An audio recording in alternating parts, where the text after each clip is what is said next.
Hello guys, সন্ধ্যা তো হয়ে গেল। ভাবতেছি কিছু খাবার চলো বানাই।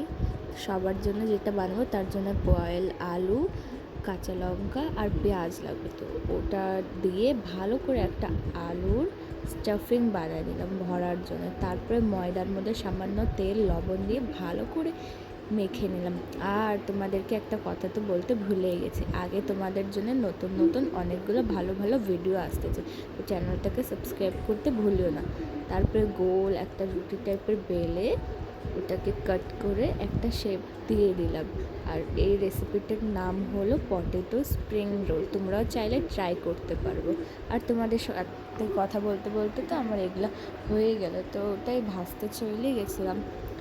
আর একটু একটু কোনোটা পড়ে গেছিলো, বাদ বাকিগুলো তো টেস্টিই ছিল আর খেতেও অনেক ভালো হয়েছিল। তোমরা চাইলে বানায় খেতে পারো। আজকের ভিডিওটা এই পর্যন্ত, টাটা।